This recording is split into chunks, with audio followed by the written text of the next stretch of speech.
တေချင်းနဲ့ရှင်ချင်းကြားမှာတစ်ချက်လေးပဲလှုပ်ရှားဖို့ကြံနေတဲ့အချိန်မှာ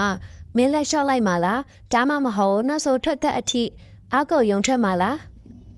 စေးပိန်စားစရာဆက်လန်တိတ်တွေကိုအမြင်နားဆင်နိုင်ဖို့ကျွန်တော်တို့ရဲ့ Disney Story Channel ကို Like and Subscribe လုပ်ထားပြီးမိသားစုထဲမှာပါဝင်လိုက်ပါ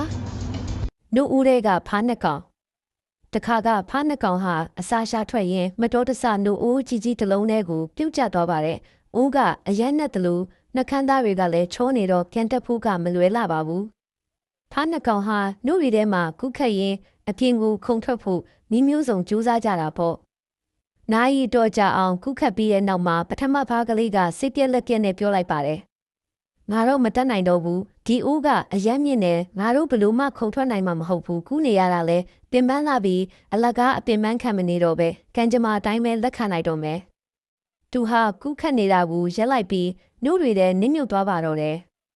ဒုတိယဖားကလေးကတော့လက်မလျှော့ပါဘူးသူလဲပင်ပန်းနေတာမှန်ပေမဲ့ငါမှအသက်ရှူနေသေးတော့ငါခြေထောက်တွေကိုဆက်လှုပ်ရှားနေရမယ်လို့တွေးပြီးအာကုံကုခတ်နေခဲ့ပါတယ်သူအားကုန်ကန်ကြောက်ပြီးကုခတ်နေတဲ့အတွက်ထူးခြားတဲ့အရာတစ်ခုဖြစ်ပေါ်လာပါတယ်။သူခြေထောက်နဲ့အဆက်မပြတ်မှွေနှောက်နေတာကြောင့်နှုတ်တွေဟာထိခဲလာပြီးထောပတ်ခဲအကြီးတစ်ခုဖြစ်လာတာပေါ့။နောက်ဆုံးမှာတော့အဲ့ဒီထောပတ်ခဲကြီးဟာမာကျောတဲ့အောက်ခံတစ်ခုလိုဖြစ်သွားပြီးဖားကလေးဟာအဲ့ဒီဘော်ကနေအာယူက